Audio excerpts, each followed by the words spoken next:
membrane manufacturing and custom chemical engineering. Specifically, we make anion exchange membranes. You may not have heard of these, and it seems like a simple technology. They're thin polymer films that transmit ions, like hydroxide or chloride, negative ions, across this thin film. And it's thinner than a sheet of paper.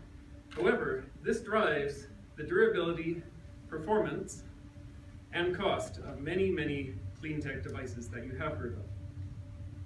Our membrane, amine, will be the first gold standard material in this space.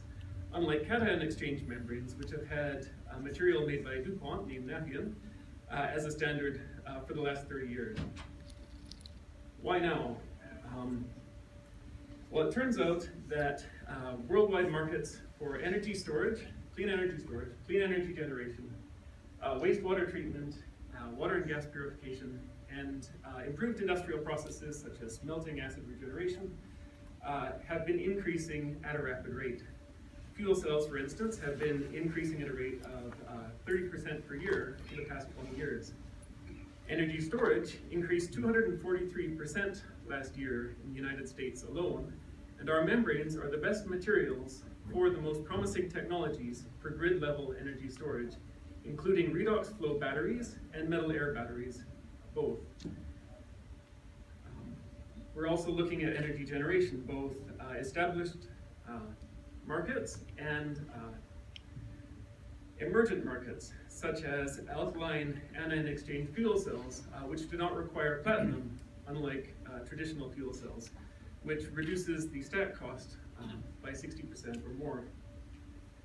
In terms of wastewater treatment, our materials are the best materials proven in the world for electrodialysis, which is replacing reverse osmosis for wastewater treatment.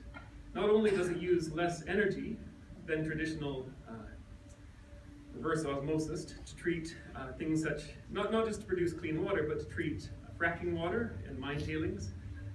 It also regenerates acids used in mining and in fracking, and scrubs the toxins into usable chemicals, including taking CO2 out of fracking water and turning it into useful aromatic streams for chemical processes. China is the world's largest market for clean energy, and they create almost 2/3 of the world's photovoltaics for home use. What we plan on doing, we have identified a Chinese company for our precursors, and we are going to form an office in Hong Kong to test the usability of these precursors before we bring them here for polymerization in Canada. And we're going to use that as a basis for prototyping and for marketing to Asian markets. China is going down the electric vehicle route, but they do need energy storage, despite the American market growing almost 250%. Last year, all of these companies are pursuing markets in China right now. And that is the most aggressive market that they are targeting, and we're positioned to be their material. So these are reasonable estimates for the total addressable market. Our patent is based on alkaline stability, which is included in many of these, including these energy storage. And that's where we have a large competitive advantage. It's a broad blocking patent on the fundamental mechanism for stability that my boss, Stephen Holcroft, discovered. So I'll just resize here a bit, but if we look on the graphs on the bottom, our projections, we will be the material that is put into new technologies. And anion exchange membrane fuel cells can be produced for less cost than combustion engines right now.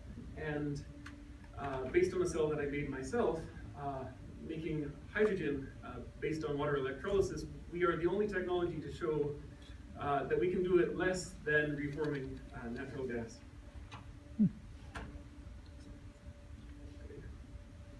And here is one of my stability tests versus the only commercial material right now. Many startups have been born on the basis of this commercial material made by Fumatech in Germany, who are, until we came along, the most versatile and exciting company.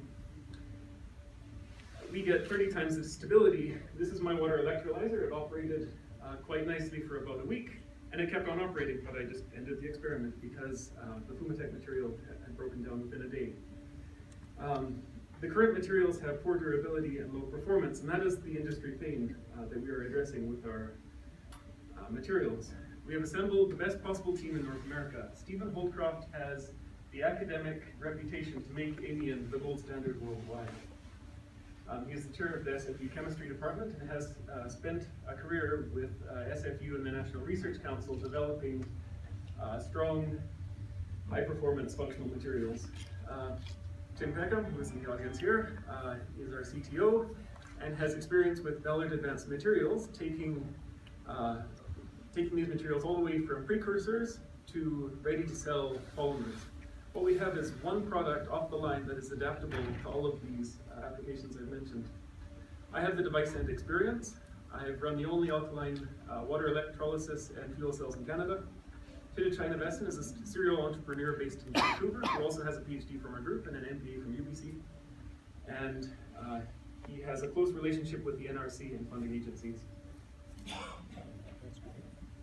We are in advanced talks with the world's largest water electrolysis companies, with the largest alkaline, we are prototyping actively with the largest alkaline fuel cell company in the world. We're talking with Johnson Matthey Fuel Cells. They've recently placed their first pre-order, along with a water process treatment technology that's quite large in Australia, and the US Naval Research Office. And we have over $2 million in pre-orders for the materials that we have developed. And this is Gen 1. We have a pipeline of 5 materials right now that are in various stages that can address all of these markets even better, even though we can customize Gen 1 to all of these applications. Because some of these markets are more cost-driven, some of them are more performance-driven, some of them are more driven by alkaline stability, and we can address them all. Most of these companies need something that will run in drain cleaner. We have that material, and we have the only material. Our marketing strategy is direct sales and word of mouth. The research community is quite small, and if we hit them, we hit the whole world. We have the connections and the publication record at this point to do precisely that. And this 2 million in pre-orders was literally word of mouth at conferences, me talking to people. We haven't even started our marketing campaign yet.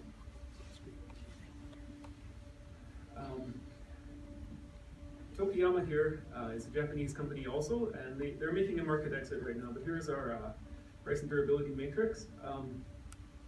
This is industry standard pricing. This is completely acceptable to all of our customers. And we are today, within 1 year, we'll achieve our first order and have our first China-sourced large pre-order. And here's our revenue prediction. This is the low end based on a reasonable prototyping rate. We predict a 65% year-on-year return.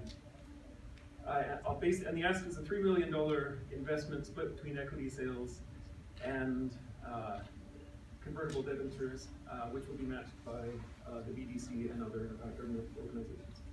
So thank you very much for your attention, and I'll look forward to your questions.